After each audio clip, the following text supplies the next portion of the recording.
안녕하세요. 비더시드 허범석 팀장입니다. 안녕하세요. 비더시드 유한 대표입니다. 네, 이번 한 주도 스타트업 빌딩 앤 컨설팅 펌 비더시드와 대한민국 대표 스타트업 미디어 벤처스퀘어가 함께 만든 비더시드의 스타트업 위클리와 함께 힘차게 시작하세요. 네, 그럼 투자 유치 소식 빠르게 전해드리겠습니다. 스마트팜 통합 서비스를 제공하는 첨단 농업 스타트업 그린랩스가 65억 원 규모의 시리즈 A 투자를 유치했다고 밝혔습니다. 이로써 그린랩스는 총 105억 원 규모의 누적 투자금을 확보하게 됐는데요. 소식 전해주세요. 네, 2017년 국내 스마트팜 시장에 진출한 그린랩스는 농작물 생산부터 유통관리, 판로 개척까지 전방위적인 원스톱 서비스를 제공하고 있습니다. 농업의 4차 산업혁명에서 비롯된 사물 인터넷, 빅데이터, 인공지능 등의 ICT 기술을 접목하여 현재 700여 개 농가의 스마트팜 서비스를 제공하고 있다는데요. 그린랩스는 클라우드 기반 2세대 스마트팜 서비스로 농작물 생산량 증대 및 노동력 절감의 효과가 있는 것으로 알려졌습니다. 클라우드 기반 인공지능 농법과 복합 환경 제어 시스템은 실시간으로 온습도, 일조량, 이산화탄소 농도 등 환경 정보를 모니터링하고 데이터 기반 생육 정보로 24시간 농장 환경을 정밀하게 제어해 최적의 생육 관리를 돕는 원리입니다. 지역별 지형 사업 운영실과 AS 협력사를 통해 신속한 고객 대응, 사후 관리도 지원하는데요. 그린랩스도 이번 투자를 계기로 국내 농업 경쟁력 강화를 위한 스마트팜 서비스 고도화에 힘쓸 계획입니다. 네, 그린랩스가 차별화된 기술력과 스마트팜 혁신 모델을 통해 농업의 전후방 산업 성장에 기여할 수 있는 서비스를 계속해서 선보여주길 응원하겠습니다. 투자에 축하드립니다. 다음으로 소셜 통화 서비스 커넥팅을 운영하는 YP랩스가 25억 원 규모의 후속 투자를 유치했다고 합니다. 소식 전해주세요. 네, 커넥팅은 대화 상대를 1대1로 실시간 매칭해주는 소셜 통화 플랫폼입니다. 사용자가 입력한 취향, 성향, 관심사를 기반으로 잘 맞는 대화 상대를 연결해주며 나이, 성별, 지역 등의 조건으로도 매칭 가능한데요. 차단 기술을 통해 부적절한 언행을 하는 악성 사용자를 24시간 엄격하게 관리하며 양질의 통화 서비스 품질을 유지하고 있습니다. 커넥팅은 취향, 관심사를 통해 관계를 형성하는 MZ세대로부터 호응을 얻으며 빠른 속도로 성장하고 있는데요.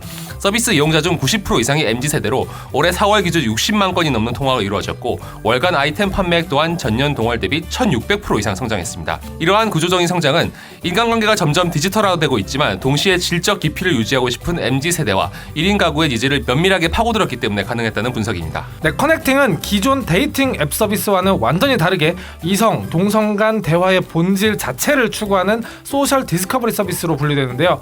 이를 증명하는 뚜렷한 지표들에 기인해서 디지털 네이티브 MZ세대의 고독을 해소할 수 있다는 가능성을 시장에 보여줬다는 점에서 의미가 있는 것 같습니다. 기술에 친숙하며 다양하고 새로운 사람들과 연결되기를 원하는 MZ세대의 디지털 커뮤니케이션 방법을 잘 반영하는 서비스로 향후 글로벌 시장에서도 큰 역할을 할 것으로 기대됩니다. 투자 축하드립니다. 네, 다음으로 영상 번역 플랫폼 보이스루가 20억 원 규모의 시리즈 A 투자를 유치했다고 합니다. 소식 전해주세요.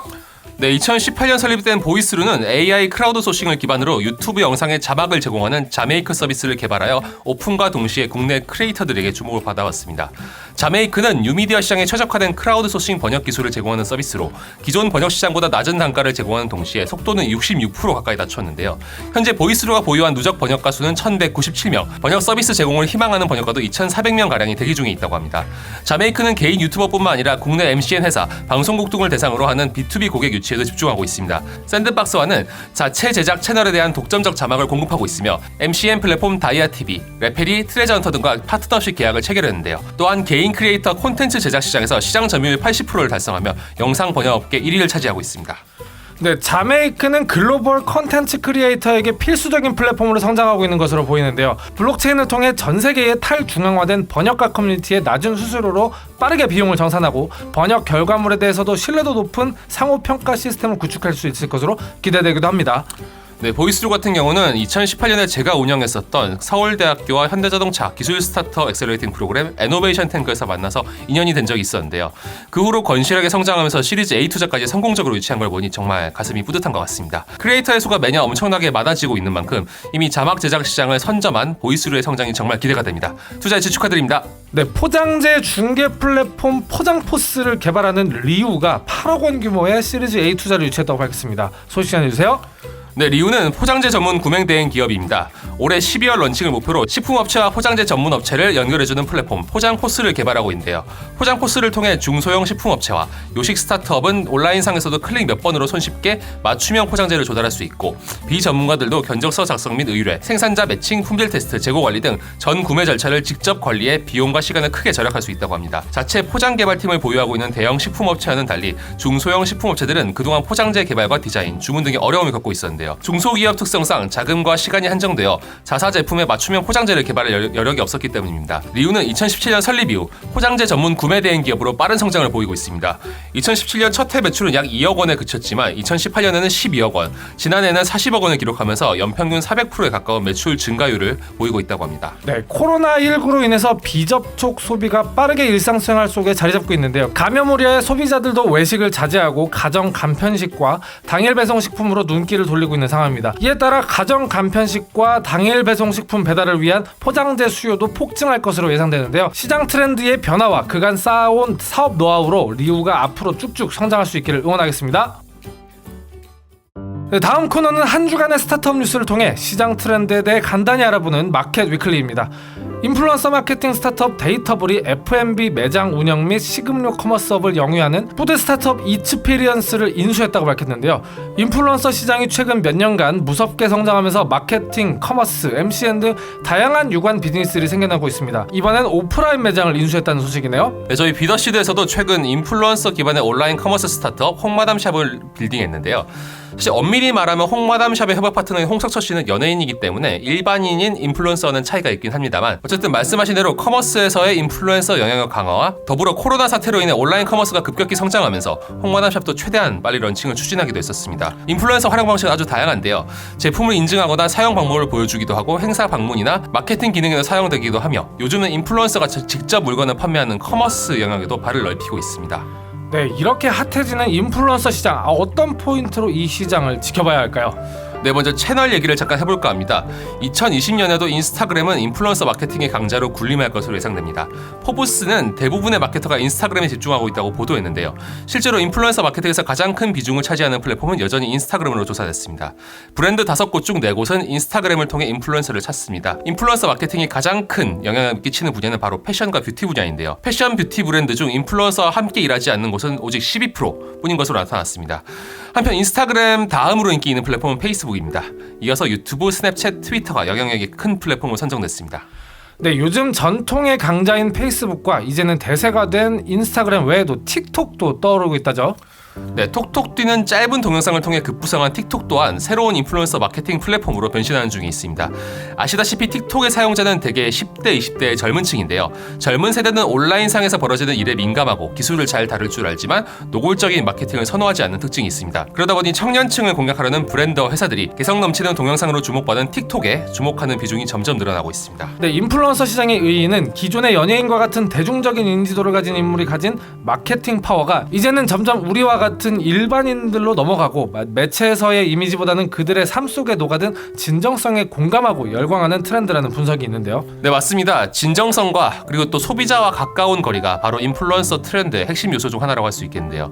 이에 많은 팔로워 수를 자랑하는 스타급 인플루언서 외에도 특정 분야에서 전문성과 노하우를 지닌 마이크로 인플루언서들의 인기가 커지는 상황입니다. 마이크로 인플루언서는 대규모 인플루언서처럼 영향력이 크지는 않지만 그래도 1만 명 혹은 그 이상의 팔로워들과 가까운 관계를 맺습니다. 마이크로 인플루언서는 적극적으로 팔로워들과 소통하며 자신이 직접 사용해본 제품이나 서비스를 추천하는 경우가 많은데요. 기업과 브랜드는 이제 마이크로 인플루언서에게도 점점 관심을 보이고 있다고 합니다. 네, 그래서 인플루언서 마케팅에서 팔로워, 구독자 수는 단순히 크다고 해서 좋다는 게 아니라는 마케터들의 얘기를 자주 듣는데요.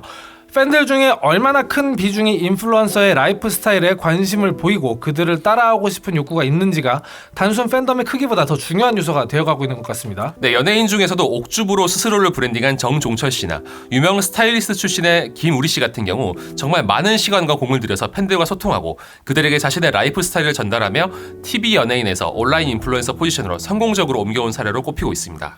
네, 이렇게 빠르게 성장하는 인플루언서 시장이지만 아직까지 제도적인 허점 혹은 장애물이 남아있다는 의견도 있는데요. 이 부분은 어떤가요? 네, 온라인 인플루언서 판매가 사실상 개인 판매 형태를 띠다 보니 품질 관리와 소비자 보호의 사각지대에 놓여있다는 점이 가장 큰 문제로 지적됩니다. 일명 인블리 사태로 불리는 곰팡이 호박즙 사건을 비롯해 인기 유튜버 벤츠가 건강기능식품을 과장 광고한 혐의로 벌금형을 선고받는 등 인플루언서와 관련된 문제가 지속적으로 불거지고 있지만 아직까지 뚜렷한 가이드라인은 없다는 게 문제로 꼽힙니다. 네, 그렇군요. 어떤 시장이든 빠르게 성장하는 만큼 그에 맞는 제도상의 안전장치나 규제가 잘 따라가줘야 하지만 쉬운 일은 아니죠. 이제는 거스를 수 없는 흐름이 되어버린 인플루언서 시장의 성장, 앞으로의 귀추가 주목됩니다.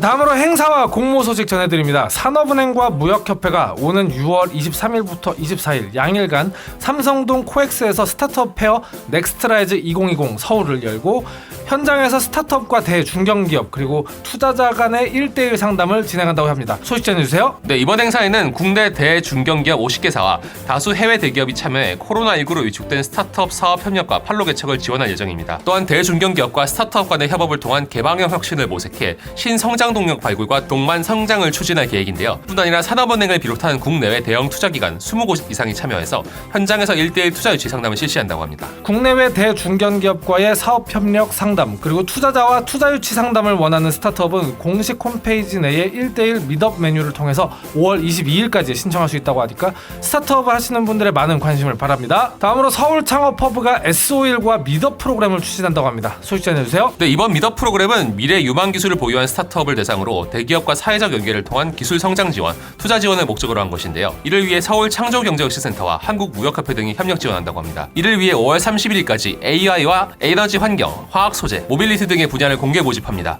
분야별 기술을 보유한 서울시 소재 스타트업이라면 누구나 신청할 수 있으며 10곳을 선발할 예정입니다. 최종 선정 기업에게는 우수기업 사업화지원금 1등 2천만 원, 2등 1천만 원, 3등 500만 원 외에 대기업과 협력 사업화지원금 1천만 원, 서울 창업허브 사무공간 지원, 투자 유치 등의 글로벌 진출 지원금 1,500만 원 등 다양한 지원책이 마련되어 있다고 합니다. 네, 관련 내용은 서울 창업허브 홈페이지에서 확인할 수 있다고 하니 많은 참여 바랍니다. 네, 여기까지 저희 비더시드가 준비한 한 주간의 스타트업 주요 뉴스였습니다. 계속해서 저희 위클리를 들어주시는 분들 너무 감사합니다. 뉴스와 관련된 보다 더 자세한 소식은 벤처스퀘어 홈페이지를 확인해 주시면 됩니다. 문의나 제의 등 저희와 함께 할 수 있는 게 있다면 언제든 편하게 이메일을 보내주세요. 그럼 다음 주에 새로운 소식들로 인사드리겠습니다. 비더시드의 스타트업 위클리는 대한민국 대표 스타트업 미디어 벤처스퀘어와 함께합니다. 감사합니다.